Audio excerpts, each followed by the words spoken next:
haatanna dhegeystayaal ku soo dhowaada barnaamijkii galka baadhista oo inoo soo jeedinayo haaruun macruuf.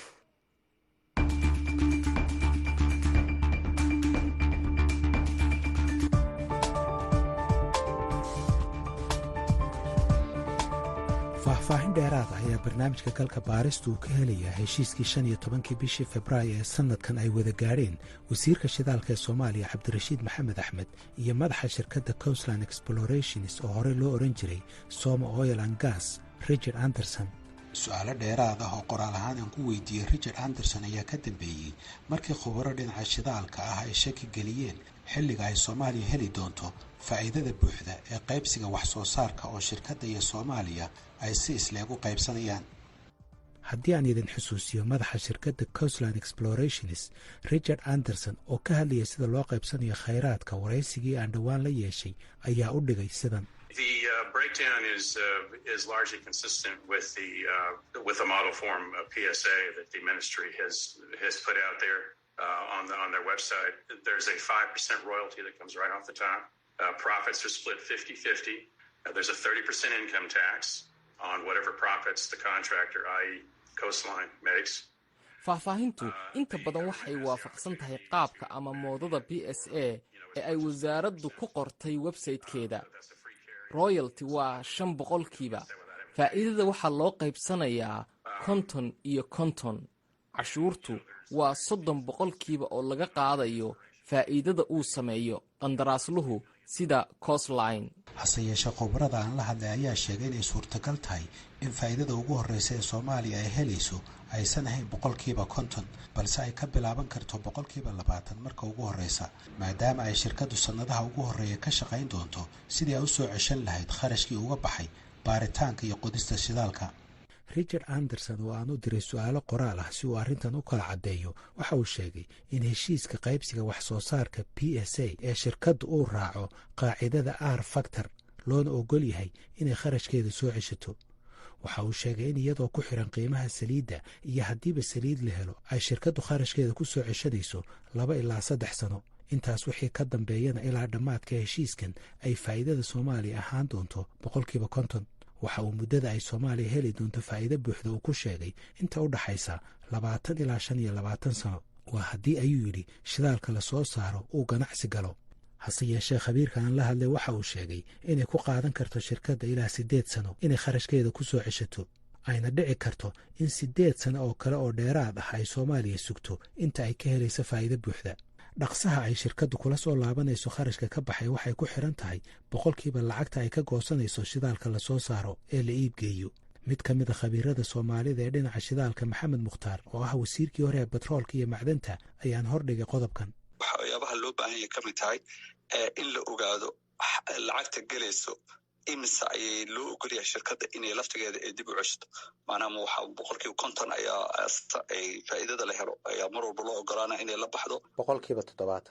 dee waa fahmi karnaa marka haddii marka 70% ay tahay suuragal maaha in la yidhaahdo lacagtii oo dhan within 2 years ayay shirkaddu ku ceshanaysaa, sababtoo ah maanaa mashaariicda noocan ah waa mashaariic aad lacag fara badan ay u gelayaan. sidoo kale marka waxaa ayadana muhiim ah oo ah deymanka ay soo qaadanayso. maanaa ma filayo in ay shirkadda laftigeeda ee lacagahan ayada jeebkeeda ay ka maalgashanayso, deyman ayay soo qaadanaysaa. so deymankaas laftigooda manaha interest rateka ay saarnaanayo waxay geli doonaan waxaan loo yaqaano tax deductibleka macna may noqonayaan mise ma noqonayaan. marka waxyaabo badan ayaa meeshaas soo hoosgalayo. sidoo kale manaha qarasho waxaa jiri doono hadda sida noola sheegay dowladda shirkadda ayada casuuntay dad manaha wafdiga ka socday dowladda ama qarashada ku baxo safaradoodii wixii lamidka ah manaha qarashadii halkay geli doonaan oo qaanada ay kasoo geli doonaan. so marka dhowr arrin oo u baahan waa in la ogaado, laakiin ma filayo in 2 sano gudahooda ay suuragal tahay lacag intaas ah maalgelin ah inay shirkaddu ku soo ceshato within 2 years oo kadib ay Soomaaliya faa'iido macna ma samaynayso.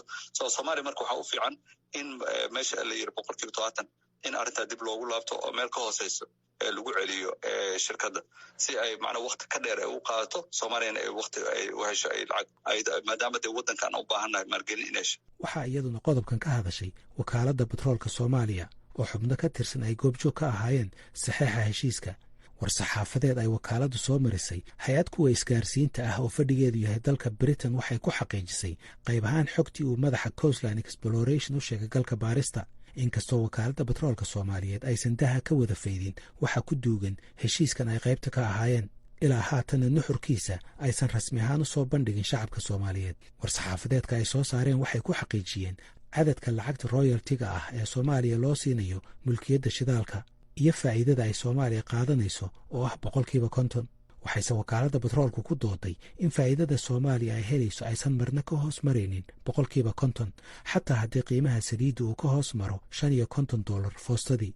hase yeeshee su'aalo uu qoraal ahaan uga soo jawaabay Richard Anderson waxa uu ku sheegay in lacagta ka soo xaroonaysa saliidda la helo lana soo saaro ay isla beddelayso qiimaha saliidda lagu iibiyo.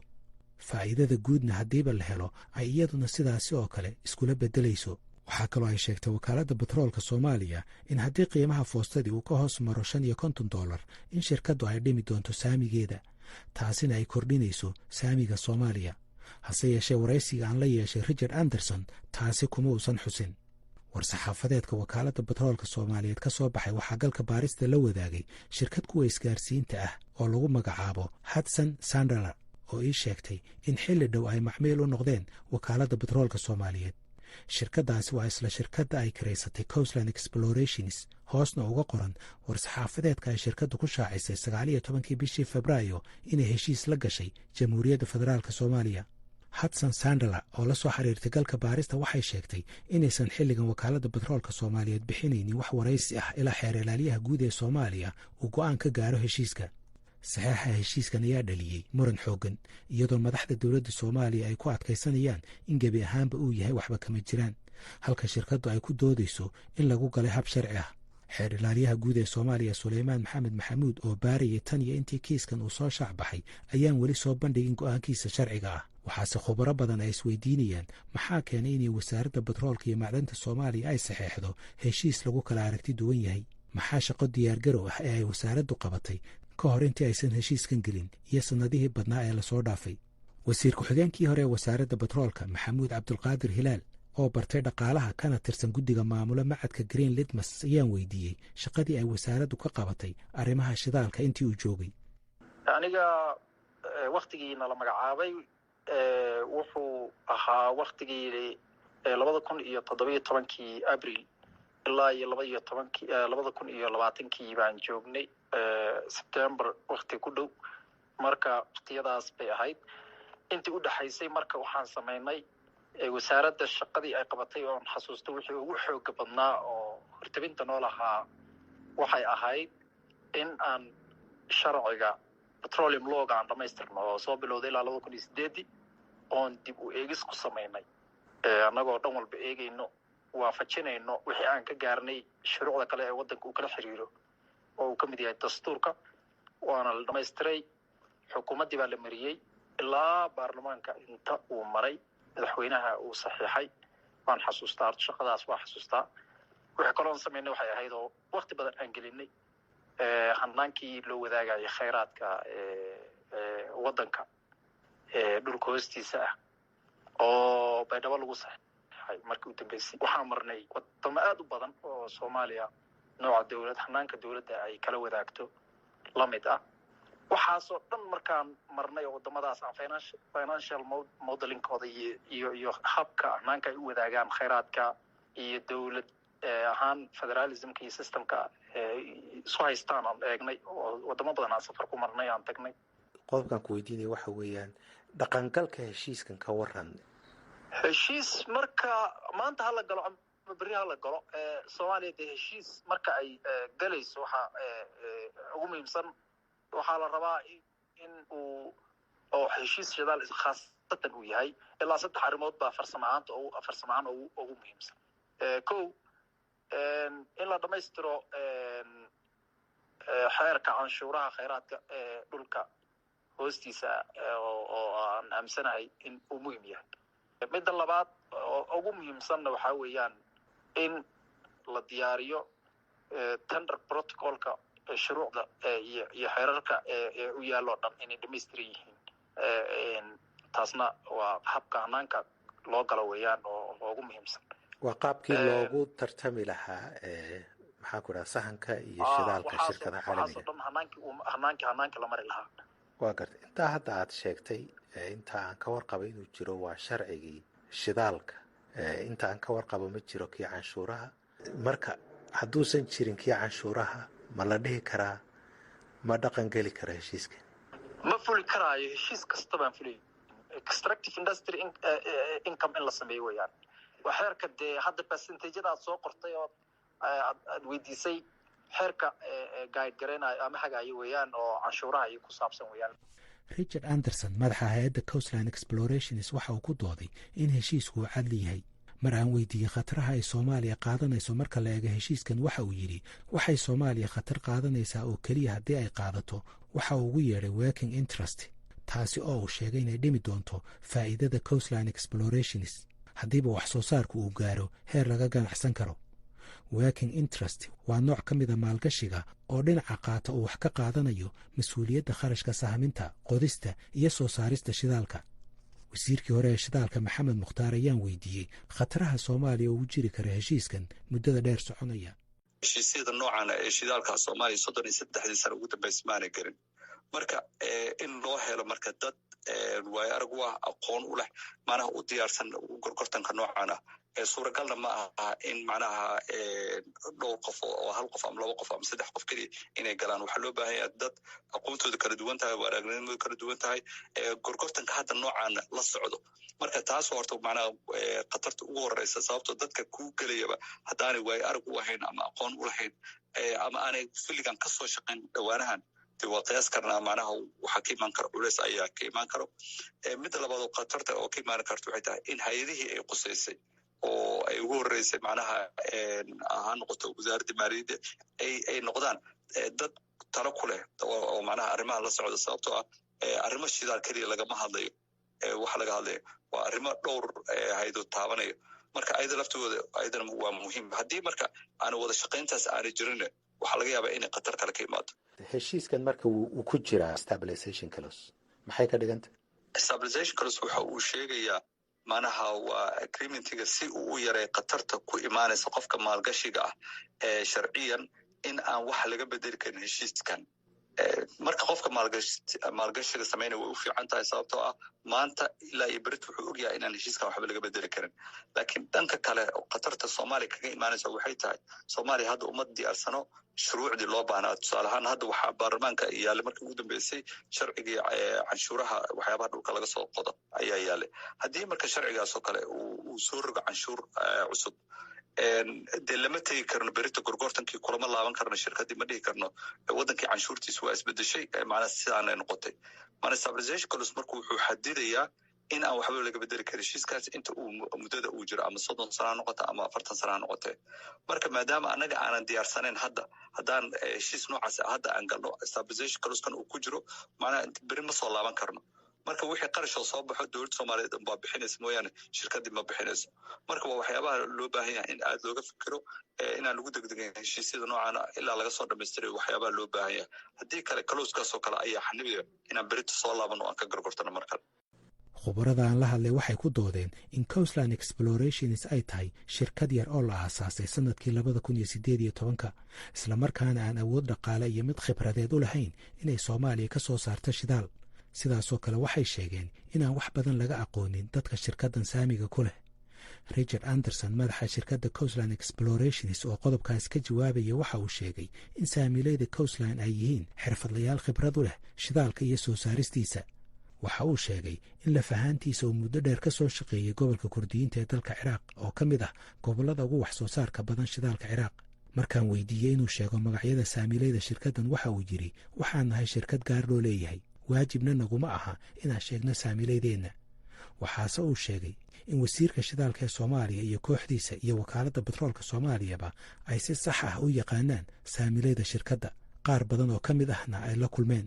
isagoo faahfaahinaya qaar ka mida saamiilaydana waxa uu yidhi the largest single shareholder is myself. I own about 15%.